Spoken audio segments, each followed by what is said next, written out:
17장 11절로 19절 말씀 보겠습니다. 누가복음 17장 11절로 19절 말씀입니다.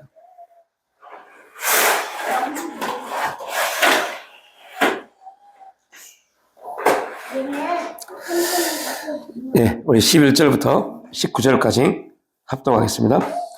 예수께서 예루살렘으로 가실 때 사마리아와 갈릴리로 사이로 지나가시다가 한 마을에 들어가시니 나병 환자 10명이 예수를 만나 멀리 서서 소리를 높여 이르되 예수 선생님이여 우리를 불쌍히 여기소서 하거늘 보시고 이르시되 가서 제사장에게 너희 몸을 보이라 하셨더니 그들이 가다가 깨끗함을 받은지라. 그 중에 한 사람이 자기가 나은 것을 보고 큰 소리로 하나님께 영광을 돌리며 돌아와 예수의 발 아래에 엎드려 감사하니 그는 사마리아 사람이라. 예수께서 대답하여 이르시되 10사람이 다 깨끗함을 받지 아니하였느냐? 그 9은 어디 있느냐? 이 이방인 외에는 하나님께 영광을 돌리러 돌아온 자가 없느냐 하시고 그에게 이르시되 일어나 가라 내 믿음이 너를 구원하였느니라 하시더라. 아멘. 오늘 누가복음 17장 11절로 19절 말씀을 보면 우리 신앙에서 신학적으로도 굉장히 많은 논란이 있는, 논쟁이 있는 부분입니다. 마지막 19절에 그에게 이르시되 일어나 가라 내 믿음이 너를 하였느니라 말씀하실 때 여기서 예수님이 그 사마리아 나병 환자에게 말씀하셨던 구원이라는 말이 우리가 일반적으로 말하는 그 거듭남의 구원이냐 무엇이냐라는 논쟁이 굉장히 많이 있는 또한 그런 본문입니다. 저는 개인적으로 이 구원이 거듭남의 구원이라고 보지는 않습니다. 하나님의 그 돌아온 이방인 사마리아 나병 환자에게 그에게 하나님이 주시는 하나님 나라의 놀라운 축복이라는 개념으로 이해를 하는데요. 그러한 부분에서 우리가 살펴보면 우리가 신앙생활에서 그 사람의 신앙, 그 사람의 어떤 영적인 수준, 그 사람의 영적인 상태나 수준, 우리 신앙이라는 부분에서 되게 많이 이제 고민하고 있는 게 그 사람의 어떤 영적 상태를 말하고 또 그 사람이 신앙의 성장, 이러한 기준을 말할 때 그 사람이 영적으로 어떤 상태이고 그 사람이 신앙으로 성장했느냐 성장하지 못했느냐라는 판단, 기준을 어떻게 내릴 수 있을까? 그 기준은 그 사람의 삶에서 감사라는 주제, 얼마나 감사를 가지고 있느냐를 통해서 그 사람의 영적인 상태와 그 사람의 신앙의 성장의 속도를 볼 수 있다라고 말할 수 있습니다. 오늘 10명의 문둥병 환자가 예수님이 오신다는 소식을 듣고 예수님을 만나고 예수님을 보게 되죠. 그리고 소리를 높여서 우리를 불쌍히 여기소서라고 말합니다. 10명은 자신들이 죄인임을 고백했습니다. 혹시 기억나시는지 모르겠지만 우리가 벌써 몇 년 전이죠.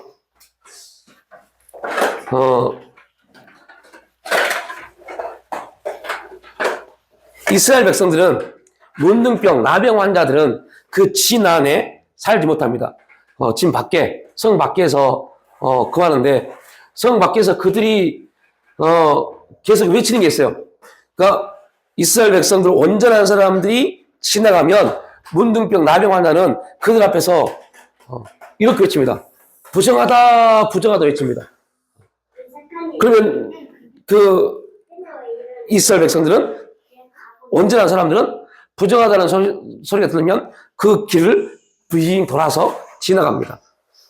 그래서 부정하다, 부정하다는 말은 다른 말로 무슨 말이에요? 나는 죄인입니다, 죄인입니다 고백입니다. 나는 죄인입니다. 왜냐면 이스라엘 백성들에는 죄인들에게 나타나는 현상이 이런 나병 환자, 죄인에게 나타나는 결과물이기 때문에. 자, 이제 이게 되게 재미난 일입니다. 그러니까 분명한 것은 이 나병 환자들은 그들의 어떠한 죄로 인해서 병에 걸리게 됐습니다. 근데 예수님이 그 마을에, 그 나병 환자가 있는 마을에 오신다는 소식을 듣고 예수님이 오셨을 때 그들이 예수님께 나아갑니다. 나병 환자들이 예수님께 나아갈 때 이들은 목적이 뭘까요? 고침을 받기 위한 목적입니다. 고침을 받기 위해서 예수님께 나갑니다. 여러분, 되게 이것은 중요한 사실입니다. 지금 나병 환자들은 예수님께 나갈 수 있어요, 없어요? 나가면 안 돼요. 왜요? 이들 스스로 온전한 사람 앞에 나갈 수 없습니다. 오히려 예수님이 이들에게 오면 이들은 어떻게 해야 돼요? 부정하다, 부정하다 외치면서 그가 온전한 예수가 이 나병 환자 자기들에게 오지 못하도록 만들어야 돼요. 이게 정상적인 겁니다. 그런데 오늘 본문이 뭐라고 했어요? 참 재미난 내용입니다. 예수께서 예루살렘으로 가실 때 사마리아와 갈릴리 사이로 지나가시다가 한 마을에 들어가시니 나병 환자 10명이 예수를 만나 멀리 있어서 소리 높이 이르되 어떻게 했어야 돼요? 부정하다, 부정하다 해야 되는데 어떻게 말한다고요? 우리를 불쌍히 여기소서라고 말합니다. 부정하다가 아니라 우리를 불쌍히 여기소서라고 말합니다. 이 말은 이 10명이, 이 나병 환자들이 예수님의 뭘 들었어요? 소식이요. 예수님의 소식을 들은 겁니다. 이분은 어떠한 사람이다? 이분은 죽은 자를 살리시고 38년 된 병자를 고치시고 수많은 귀신을 쫓아내셨고 그럼에도 불구하고 어떤 일이 있냐면 이분은 귀신을 쫓아내고 병자를 고치고 죽은 자를 살리셨는데 그 죄가 이분에게는 아무런 문제가 되지 않았다. 이게 엄청난 사건입니다. 다시 말하면 이 병든 자들 사이로 지나가기만 해도 그 사람도 뭐가 돼요? 부정한 사람이 되어버립니다. 그런데 예수님은 한 번도 병든 자를 치유하시고 죽은 자를 살리시고 온갖 귀신을 쫓아냈음에도 불구하고 한 번도 그분은 부정한 그러한 자리에 있지를 않았어요. 이것이 이들에게는 놀라운 소식입니다. 우리가 복음이 우리가 엄청난 놀라운 기쁜 소식인데 단지 우리는요 거듭남, 구원이라는 부분에 초점을 맞춥니다. 맞습니다. 복음은 우리를 구원하는 기쁜 소식입니다. 그 중요한 사실은 바로 이겁니다. 우리가 구원을 받았습니다. 그런데 더 놀라운 것은 구원받은 사람들은 예수님이 그랬던 것처럼 구원받은 사람들은 어떠한 사단의 역사에도 자유함을 말하는 겁니다. 이들은 이분이 우리를 고칠 수 있다라는 그 한 가지와 또 하나는 우리가 이분 앞에 나아가도 이분은 부정을 당하지 않는다. 이게 복음의 가장 중요한 핵심입니다. 그래서 구원받은 사람들은 하나님 나라의 시민권자가 됐기 때문에 하나님 나라에 속한 자가 됐기 때문에 이 세상의 그 어떠한 사망도 구원받은 사람들 예수님이 사망이 예수를 어떻게 할 수 없었던 것처럼 예수를 통해서 그리스도인이 된 그리스도인들 또한 사망이 어찌할 수 없습니다. 이게 우리의 믿음이 돼야 돼요. 우리의 믿음이 돼야 돼요. 이 10명은 그것을 보았습니다. 그래서 이 사건에서 우리가 배울 수 있는 진리는 이 10명은 예수를 만나서 이미 뭘 했어요? 그들의 소망으로 고침을 받았습니다. 놀라운 것은 예수님이 뭐라고 말씀하냐면 우리를 불쌍히 여기소서하거늘 할 때, 이때 예수께서 가서 제사장들에게 너희 몸을 보이라 하셨더니 아직은 14절에는 이들이 뭐 하지 않았어요? 깨끗함을 받지 않았습니다. 그런데 예수의 말씀을 믿고 그들은 어디로 가요? 제사장들 앞으로 나아갑니다. 그리고 하셨더니 그들이 가다가, 그러니까 이 말씀을 듣고 가다가 뭘 받았어요? 깨끗함을 낳았습니다. 그러니까 예수님의 말씀을 들을 때는 이들에게는 아직 병 고침이 온전히 해결되지 않았습니다. 그런데 그 말씀을 뭐하고요? 믿고 누구한테 갔어요? 제사장에게 가다가 그 믿음 가운데 병 고침을 그들이 응답을 받습니다. 그런데 중요한 것은 여기서 이제 10명이 고침을 받았는데 그 중에 한 명만 하나님께 영광 돌리고 예수님께 나옵니다.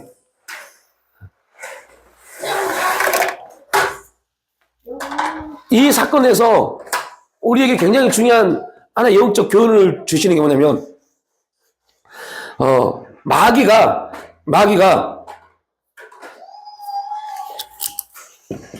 마귀라는 존재가 우리에게 나타내는 조건이 있어요. 나타내는 역사가 있어요. 여러분, 마귀라는 존재는 천사들 중에서도 가장 많은 하나님의 은혜를 받은 존재입니다. 그래서 그가 그 은혜를 하나님 앞에 사용하지 못하고 교만해짐으로 인해서 그는 마귀가 되어버린 겁니다. 그래서 마귀는 하나님의 사람들이 하나님을 대적하는 그 전략을 정확하게 가지고 있는 사람입니다. 존재입니다. 그래서 마귀가 은혜 받은 사람들에게 나타내는 일이 있어요. 여러분, 방금 전에 말씀드렸지만 마귀는 하나님께 가장 많은 권력을 이양받은 존재입니다. 그럼에도 불구하고 마귀가 뭐하지 못했어요? 감사하지 못했어요. 더 많은 것을 갖고 하나님과 동등됨을 취하려고 했습니다. 여기서 우리가 볼 수 있는 게 뭡니까? 감사는 조건과 별개입니다. 많은 조건을 가지고 있다고 해서 그가 감사하는 게 아닙니다. 오히려 많은 조건 때문에 교만해져 버립니다. 누가 그랬어요? 마귀가요.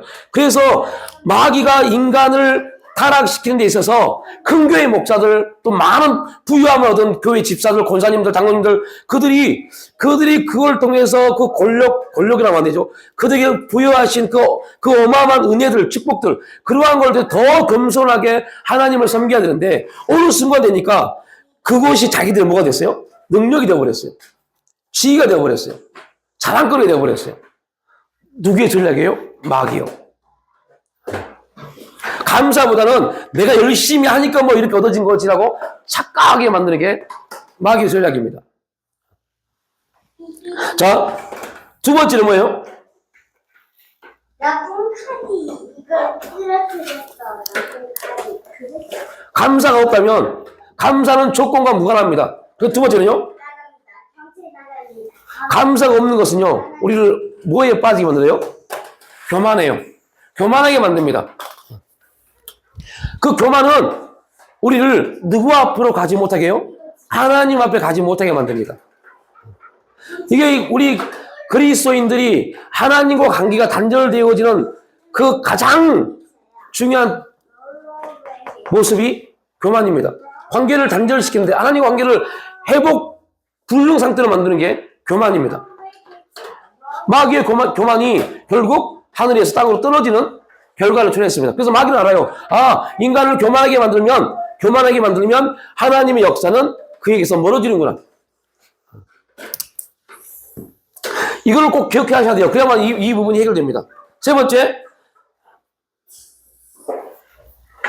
감사를 잃어버리면요,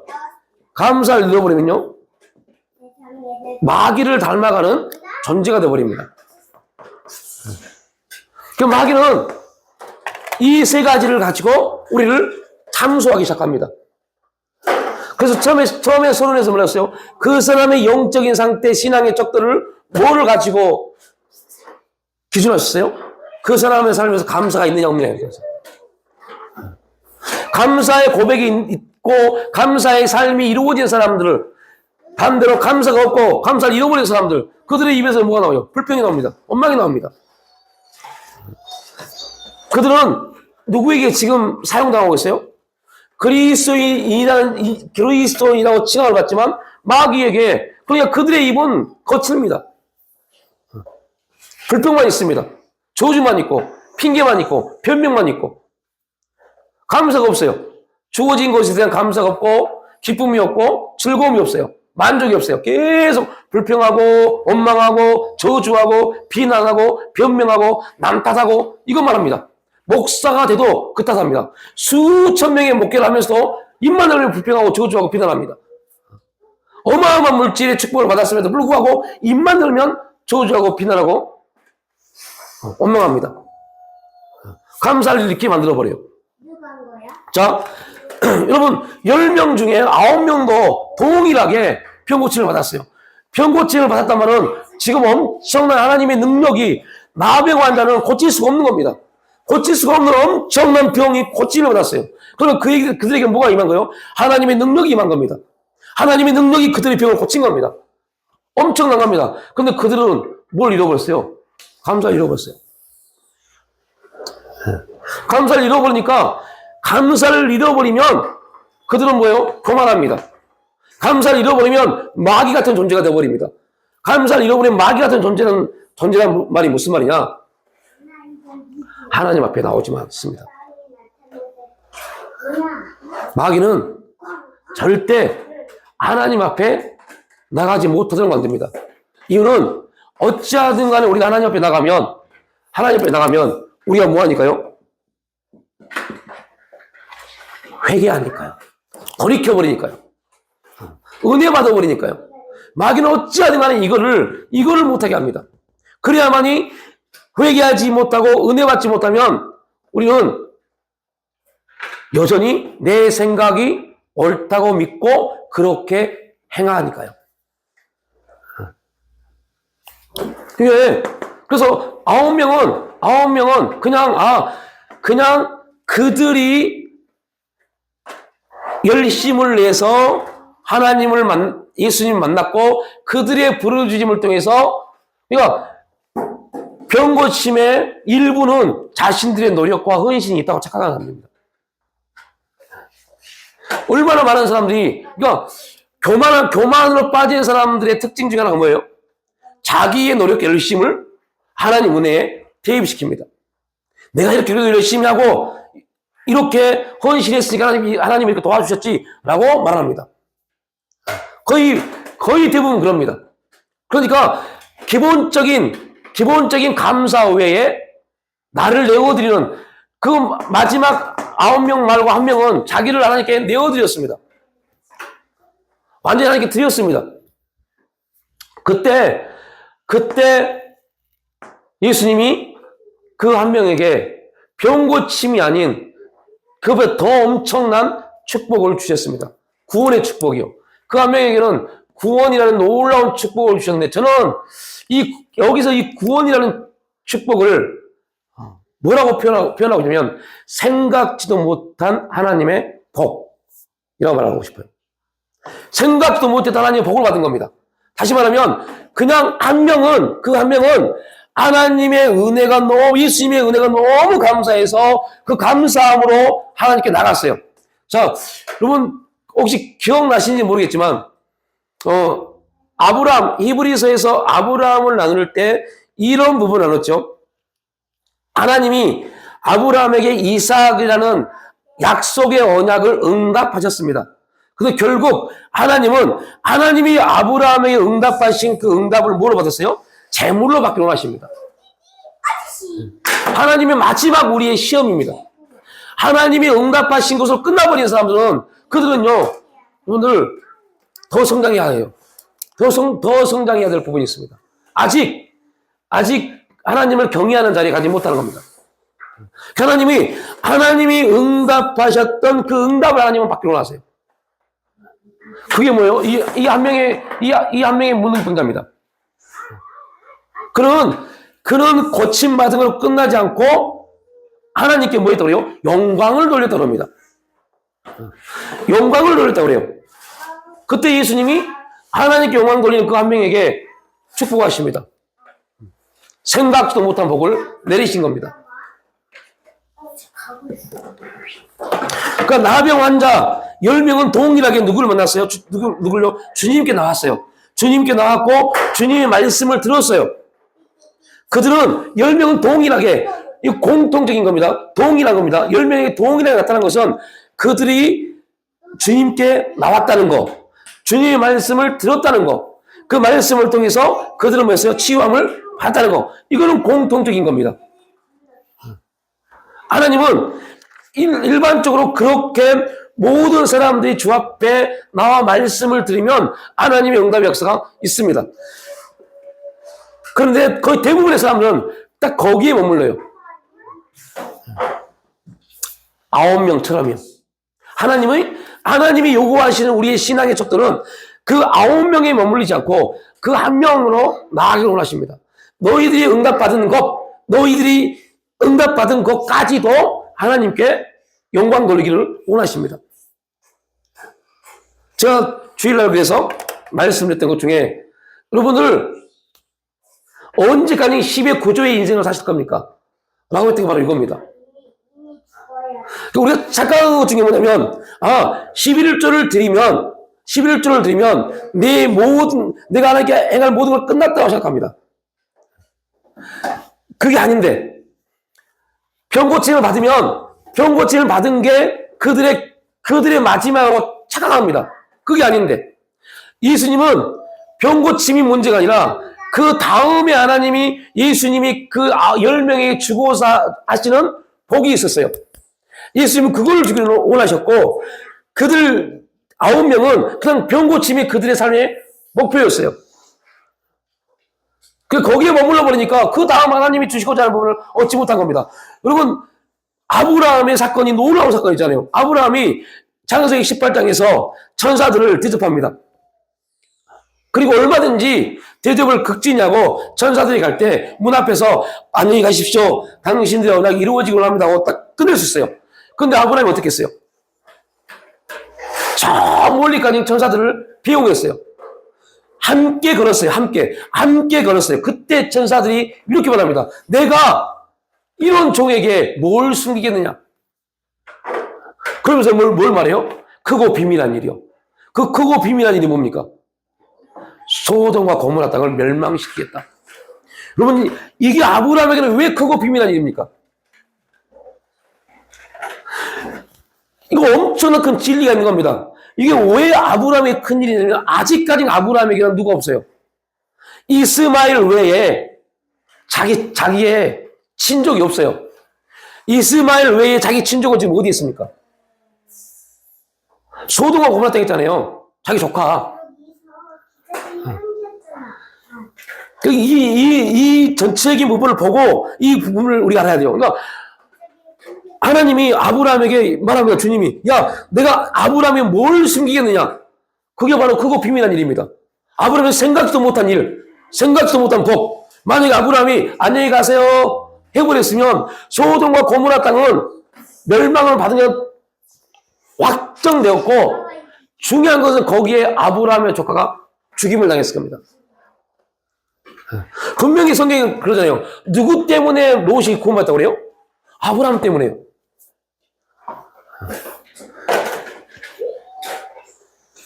놀라운 것은 하나님이 아브라함에게 소돔과 고모라 땅을 멸망시킬 것을 말씀을 하시고 그리고 아브라함에게 그걸 통해서 뭘 시켜요? 기도를 시키십니다. 그럼 우리는 여기서 또 하나, 여기서 얼마나 중요한 사실입니까? 하나님, 그 소돔과 고모라 땅에 의인 50명이, 45명이, 40명이, 35명이, 30명이, 25명이, 20명이, 10명이, 데리고 와봐. 그러잖아요. 그러면, 그때 하나님이, 걱정하지 마. 네 조카 롯은 내가 구해줄게. 그랬으면, 그렇게 딱 듣고, 우리는 기도를 끝내버립니다. 그런데 성경은 우리가 말하는 아브라함이 기도했다고요. 테러 온 거야. 그 장면을 어떻게 볼 수 있어요?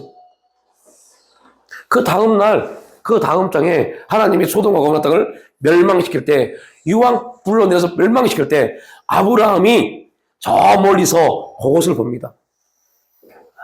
창세기 19장에 나온 얘기입니다. 연기가 나는 걸 봅니다. 그 말은 무슨 말이에요? 하나님, 저 땅에 내 조카 롯이 있습니다. 내가 한때는 내 우사라고 생각해서 저 본토 친척 갈대아 우리에서부터 데리고 왔던 그 내 조카 롯이 있습니다. 하나님 구원해 주세요. 하나님 역사해 주세요. 말씀대로 하나님 구원해 주세요. 계속 그것을 직시했다는 겁니다. 만약에 아브라함이 구하지 않았다면요, 그 전사들을 극진히 대접하고 배웅하지 않았다면 그거 비밀한 일은 듣지 못했을 겁니다. 그러면 아브라함의 기도가 있었겠냐고요. 자, 이 말이 무슨 말입니까? 이 한 명이 9명과 똑같이 안 갈 수 있어요. 이미 고침 받았으니까. 근데 이 한 명은 하나님께 영광을 돌리고 주 앞에 다시 나갔습니다. 그때 하나님이 생각지도 못한 구원의 축복을 주신 겁니다. 그게 바로 아브라함에게 보여준 그거 비밀한 일. 아마 성경에 나와 있지 않지만 그런 성경의 내용을 추론해 보면 이 한 명은 그가 감히 그의 입장에서는 생각도 못한 하나님의 축복을 받았을 겁니다. 그러니까 예수님이 그 한 명에게 물어보잖아요. 야, 너 말고 9명은 어디 있느냐? 그러니까 하나님은, 예수님은 그 한 명뿐만 아니라 10명 모두에게 뭘 주기로 원하셨어요? 생각지도 못한 복을 주기로 원하셨어요. 이게 신앙에서 얼마나 중요하냐면, 그 신앙은요, 우리가 끝까지 누구를 붙잡아야 돼요? 하나님을 붙잡아야 돼요. 그 부분을 지금 우리에게 또 하나의 메시지로 던져준 겁니다. 사탄은요, 안 그런다니까요? 야, 씨, 너 그만하면 됐어. 그만하면 됐어. 야, 너 열심히 했잖아. 교만하게 만듭니다. 그리고 끝내는, 에이씨, 하나님 믿어도 대충 믿어야지 뭐. 이렇게 돼버립니다. 그러니까 예수님이 그 9은 어디 있느냐? 예수님이 이 말씀을 아시는 것은 우리에게 굉장히 중요한 또한 메시지를 던져줍니다. 당연히 감사해야 할 것 같은 그러한 삶이었음에도 불구하고 9명은 감사하지 않았습니다. 당연히 감사해야 되는데 그 감사할 조건을 가졌음에도 불구하고 그들은 뭐지 않았어요? 감사하지 않았어요. 이게 누구의 전략이라고요? 마귀의 전략이에요. 감사의 조건, 병이 나았어요. 감사할 조건을 가졌어요. 그러면 그들은 당연히 어떻게 해야 돼요? 예수가 나와야 맞아요. 우리도 마찬가지입니다. 하나님 은혜라고 막 고백하면서 우리의 삶을 보십시오. 어떤지. 내 삶이 먼저지 예수님이 먼저가 아닙니다.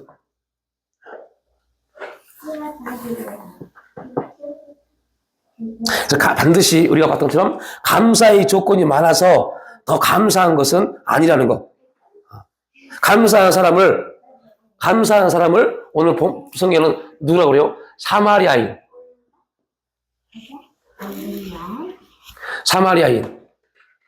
사마리아인은 문둥병자 이전에도 유대인과 접촉하면 안 될 사람이었어요. 만나지 못한 사람입니다. 그런데 사마리아인이면서 나병 환자예요. 완전히 안정은 다 갖추고 있는 사람.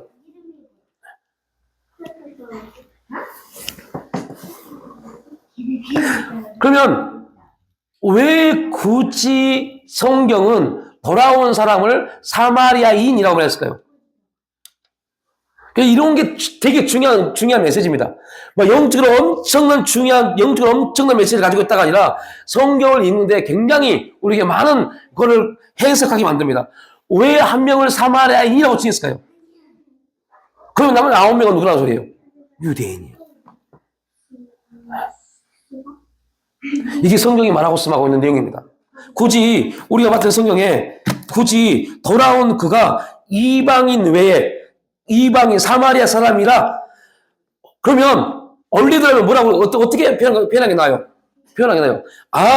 돌아오지 아니한 9명은 유대인이었고 이렇게 한 게 더 나아요. 근데 굳이 성경은 우리에게 말합니다. 예수의 발 아래 엎드려 감사하니 그는 사마리아 사람이라 나머지 9명에서는 아예 어떤 사람인지에 대해서 밝히지 않습니다. 안 해버립니다. 자, 오늘 우리가 보고 있는 이 누가복음은 누가 기록했어요? 누가가요. 누가는 누굽니까? 여러 가지 설이 있지만 정통 유대인은 아닙니다. 이방인에 기록된 이방인을 향한 하나님의 복음 메시지입니다. 결국 오늘 누가의 모든 누가복음의 초점은 사도행전을 기반으로 기록됐습니다. 사도행전을 기반으로 기록된 게 누가복음입니다. 그 말은 우리가 오해할 수 있어요. 누가복음이 먼저냐 사도행전이 먼저냐 뭐가 먼저일까요? 누가복음이 먼저입니다. 그런데 어떻게 누가복음이 먼저냐는 기준에 보면 누가가 바울과 함께 전도 여행을 다니면서 거기서 얻어진 복음을 기록한 게 누가복음입니다. 그러니까 사도행전이 기반입니다. 사도행전이 기반이라면 사도행전은 이미 어떤 일이 벌어졌어요? 이방인에게 복음이 싹 증거됐어요. 이방인에게 복음이 증거되어지는 그 상태를 누가는 봤습니다. 그 말은 무슨 말이냐? 오늘 메시지 성경에 그래서 주님 앞에 돌아온 그 사람이 사마리아 사람이다라고 거기다 기록한 이유가 바로 그 내용입니다. 사마리아 사람은 누구라고요? 유대 종교, 정통 바리새인들의 종교에서는 구원받지 못할 존재들입니다. 그런데 복음서에서 지금 누가 구원을 받아요? 사마리아 사람이요. 이 말은 무슨 말이냐? 이미 복음이 이제 유대인에서 어디로 넘어갔다는 겁니까? 이방인에게 넘어갔다는 것을 누가는 알고 있어요. 그래서 그 기준에서 지금 유대인이라는 말을 아예 기록하지 않습니다. 그냥 중심이 사마리아 사람입니다. 하나님께 영광 돌릴 사람은 원래는 누구 하나님께 영광 돌려야 돼요? 고침을 받았으면 유대인들은 알아요. 자기는 지금 자기들이 문둥병에서 치유받았다는 게 얼마나 큰 역사인지를 알고 있습니다. 그런데 그들이 문둥병에서 치유받으면 매익이나 민수기 보면 어떠한 행동을 합니까? 온갖 속죄제물, 화목제를 드려서 거기서 제사를 받아야 돼요. 그래야만 다시 진으로 돌아올 수 있어요. 그 말은 무슨 말입니까? 예배를 드려야 돼요. 예배를. 치유됨에 대한 감사 예배를 드려야 돼요. 그런데 지금 9명의 유대인들은 그걸 알고 있음에도 불구하고 하나님께 영광 돌리지 않았습니다. 그 말은 무슨 말이에요? 예배를 잃어버린 겁니다. 예배를 잃어버린 걸 말한 겁니다. 그런데 지금 누구는요? 사마리아 사람은 예배의 자리에 돌아온 겁니다. 여러분 놀라운 사건을 여기서 보지 않으세요? 요한복음 4장이요. 요한복음 4장에서 예수님이 예배에 대해서 정의를 하는데 누구한테 그 말합니까?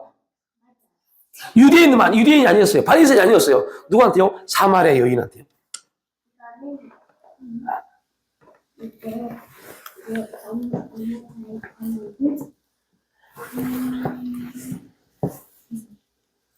우리는 솔직히 말만 들었지 유대인과 사마리아인이 얼마나 큰 그런 차이가 있는지를 알지 못합니다. 그냥 사마리아의 사람들은 북이스라엘 사람들로서 아수르가 점령했을 때 이방인들과 혼합했던 그러한 사람들이다. 그래서 유대인들이 정통 그들의 계보를 지키면서 그들의 순수 혈통을 지키면서 사마리아 사람들 개 취급했다.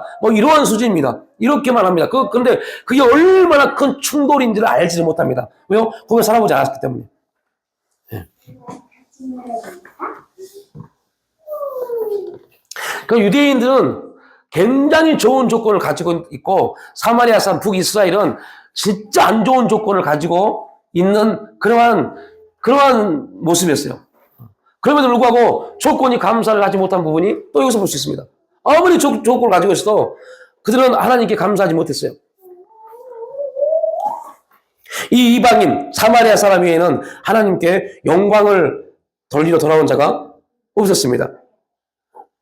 우리가 여기서 반드시 기억해야 할 중요한 교훈이 있는데,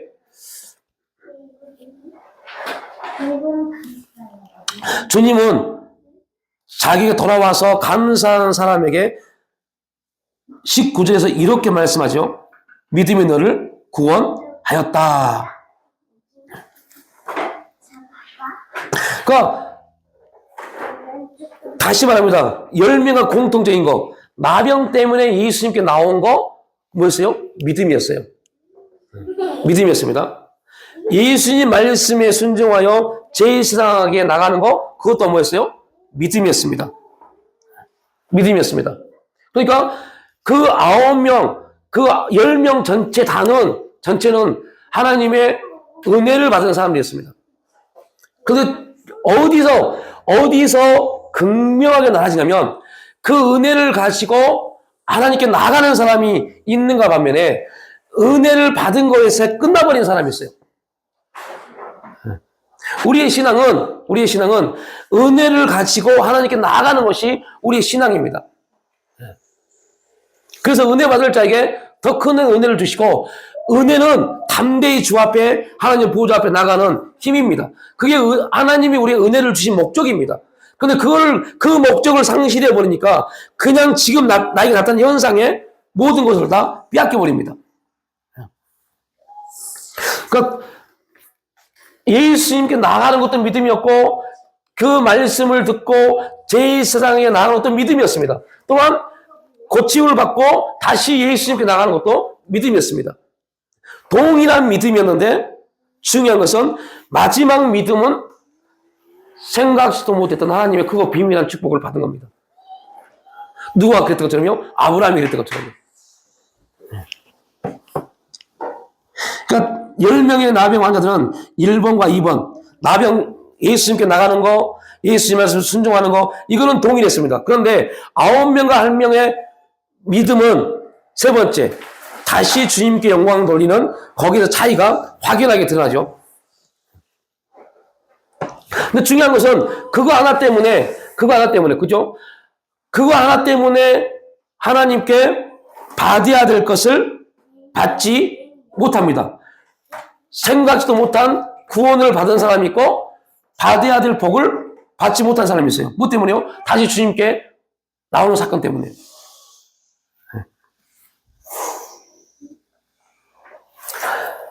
그러니까 여러분, 여기서 굉장히 중요한 것은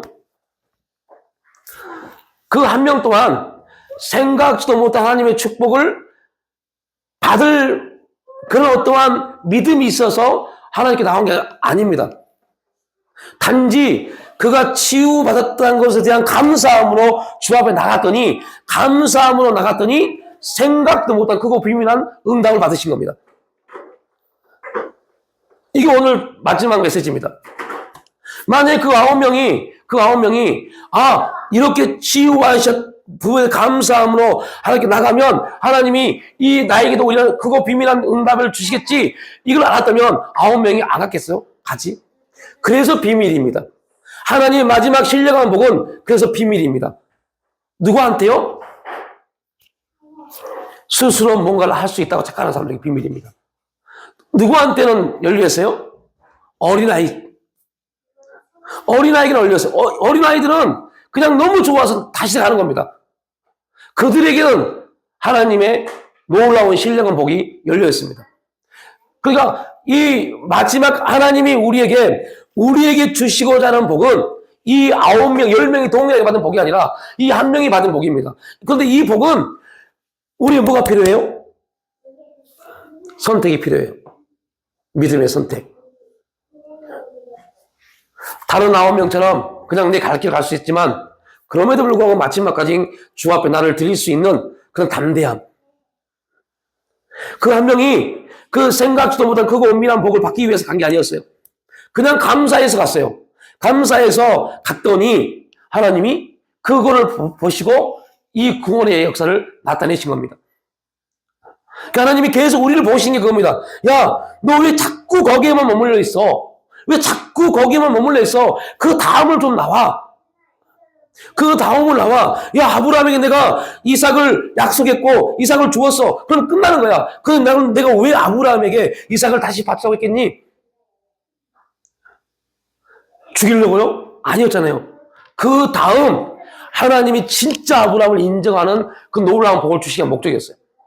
근데 우리는 딱 거기에 머물러 있습니다. 하나님, 이것도 힘들어 죽겠는데, 여기까지 오는 것도 얼마나 힘들었는데, 얼마나 어려웠는데, 이 문둥병자들이, 나병 환자들이 예수를 보고 나올 때 얼마나 담대함을 가졌겠어요. 제가 지금 바디메오라는 맹인을 지금 묵상하고 있는데요. 여러분, 놀라워요.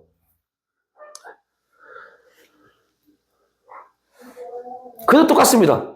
바디메오요. 그가 얼마나 많은 사람에게 부르짖었겠어요. 나 좀 도와달라고, 나 좀 도와달라고, 나 좀 도와달라고. 날 때부터 맹인이었던 바디메오. 나 좀 도와달라고 얼마나 많이 사람에게 부르짖었겠어요. 근데 한 사람도 바디메오를 도와준 사람이 없어요. 바디메오도 소식을 들었어요. 아, 예수라는 사람이 있는데 그가 손만 대고 그가 말만 하면 다 치유되더라. 그 소식을 들었어요. 그런데 보지를 못하니까 누가 예수인지를 몰라요. 그럼 우리 신앙이 그렇다니까요. 주님을 만나지 못하고 알지 못하니까 주님이 어떻게 온지를 몰라요. 어떠한 모습으로 우리에게 찾아오시고 어떻게 우리에게 찾아오셔서 말씀하시는지 모릅니다. 그 주님이 찾아왔음에도 불구하고 주님인지 모르고 헤맬 때가 얼마나 많습니까? 주님이 찾아오셔서 말씀하시는데 그 주님이 아니라고 내 생각과 내 모든 부분에서 이 주님이 이렇게 오시잖아 라고 취급하는 게 얼마나 많습니까?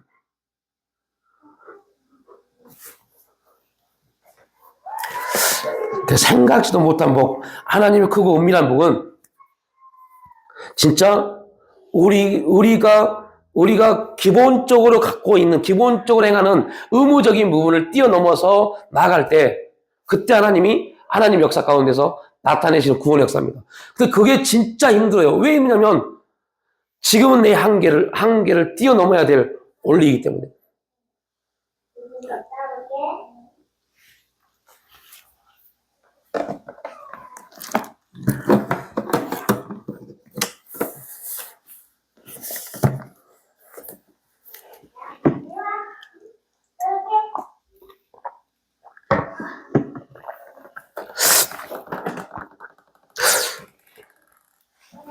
오늘 누군가가 주차해 있는 차를 긁고 갔어요. 그걸 찾아야 되는데 찾을 수가 없어요. 그래서 렌트카에서 전화를 했더니 일단 공업사에 지정된 공업사에 넣어서 정비를 받으래요. 그래서 그걸 대충 알아보니까 장난 아니에요. 범퍼를 다 뜯어내고 암무까지 뜯어내야 돼요. 연결됐어. 근데 그거 하는데 장난 아니에요. 그 사람을 찾지 못하면 그걸 다 이제 렌트카 월 임대료에 보험이 들어가 있기 때문에 이제 60, 70만 원 이상 나오면 나머지는 내가 다 내야 돼요. 근데 오늘 견적을 잠깐 말해보니까 70만 원은 게임도 안 될 거예요. 그거 3배 이상 나올 것 같아요. 근데 그걸 못 찾으면 그걸 내가 물어야 돼요. 그래서 그걸 보고 막 들어와서 교회 들어와서 안 그래도 지금 여러 가지 일 때문에 머리가 너무 아픈데 갑자기 그것까지 들어오니까 짜증이 막 올라오는데 미치는 줄 알았어요. 계속 강대에서 교회를 걸으면서 그 짜증을 삼키려고 계속 걸으면서 기도하는데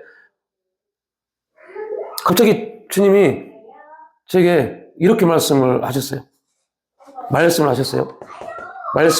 오늘 10명의 나병한 데가 말씀을 줬습니다. 말씀하셨어요. 야, 이제 찬양을 바꾸자. 그래서 부랴부랴 컴퓨터에서 이산지를 내게 주소서라는 찬양을 받아서 옮겼어요. 그리고 이제 그걸 틀어놓고 계속 들었어요. 근데 갑자기 다시 말씀을 주신 게 너 갈렙을 다시 묵상하라. 갈렙의 삶을 다시 묵상해보자.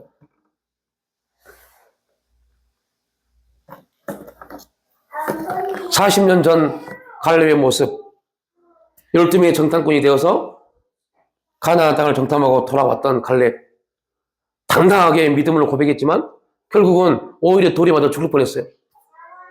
그 일로 인해서 그들은 아무 잘못도 없는데 그들은 정확하게 언약의 말씀 붙잡고 가나안 땅을 향해 선포했는데 오히려 돌이 맞아 죽을 뻔했고 함께 40년을 광야에서 헤맸어요.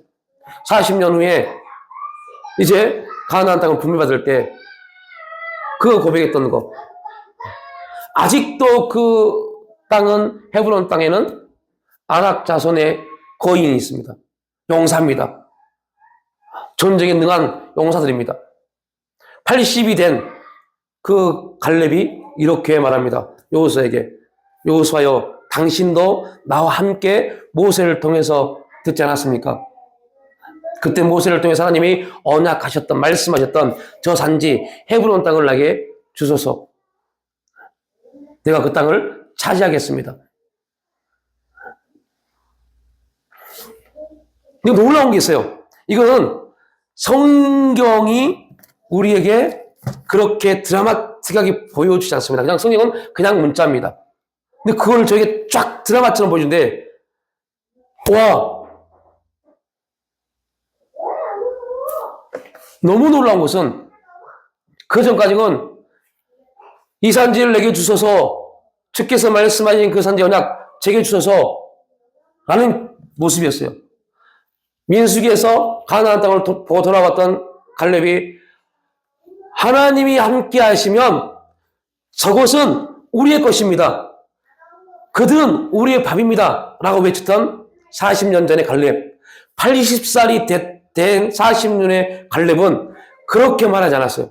정말 더 담대하게 온 감정을 다 실어서, 이건 오늘 제가 본 겁니다. 온 감정에서 여호수아여, 당신도 알지 않습니까? 40년 전에 모세가 하나님 말씀을 드리다가 어떻게 언약하셨는지, 말씀하셨는지, 그 80이 된 노익장 갈렙이 담대하게 저 땅, 아낙 자손, 그들은 지금도 40년 전이나 지금이나 여전히 그들은 나의 밥입니다.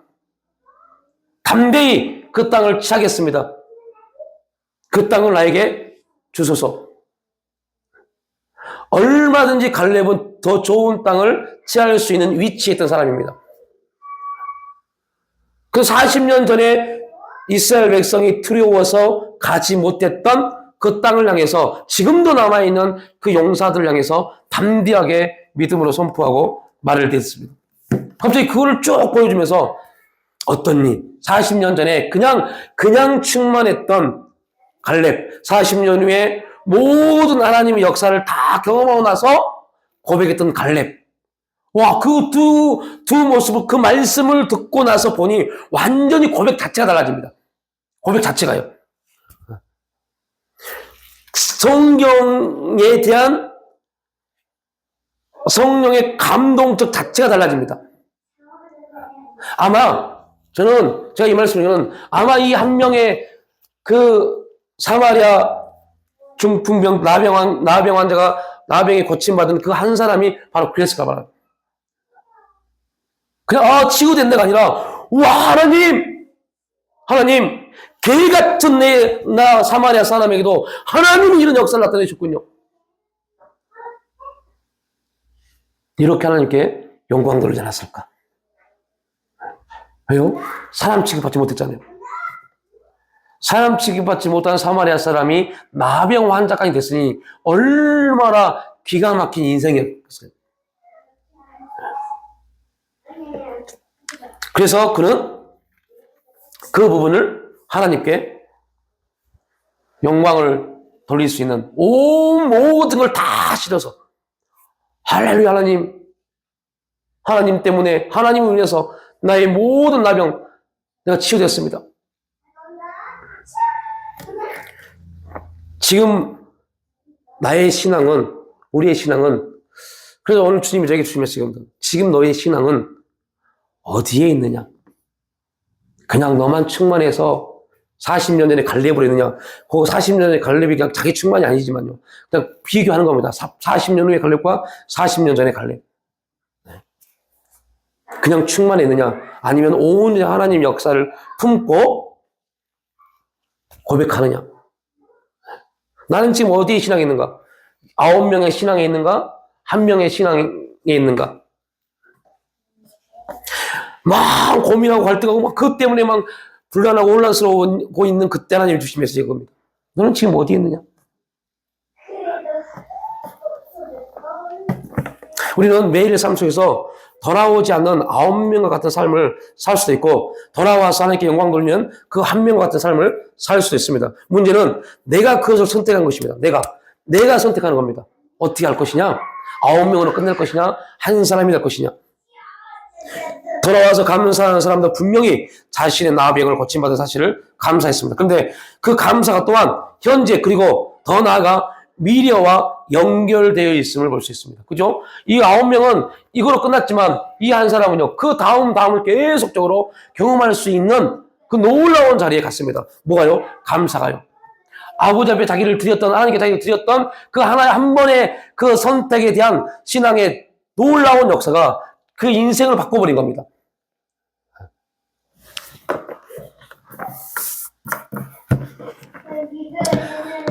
다시 말씀드리지만 그 한 사람이 받은 그 구원이 그 축복이 무엇인지에 대해서 성경에 나와 있지 않습니다. 어떠한 것인지 말하지 않습니다. 그러나 분명한 것은 그 구원은 이 세상에 감당하지 못할 하나님의 신령한 역사입니다. 그래서 생각지도 못한 복, 축복이라고 말합니다. 그래서 감사는 굉장히 희소성이 있습니다. 누구나 하지만 누구나 할 수 있는 게 아닙니다. 감사는 그 희소성이 있는 감사는요, 또 다른 감사의 내용을 만듭니다. 이게 오늘의 결론입니다. 감사는 되게 희소성이 있습니다. 희소성이 있단 말이 무슨 말이에요? 굉장히 귀합니다. 누구나 하지만 누구나 할 수 있는 게 아닙니다. 말로 누구나 감사 할 수 있지만 진짜 감사하는 사람은 많이 없어요. 진짜 감사한 사람은 이거를 뛰어넘는 그 한 사람의 모습이 나와야 돼요. 그래서 그 감사는 또 다른 감사를 나타내는데 어떻게 해요? 하나님이 감사할 수 있는 걸 만드십니다.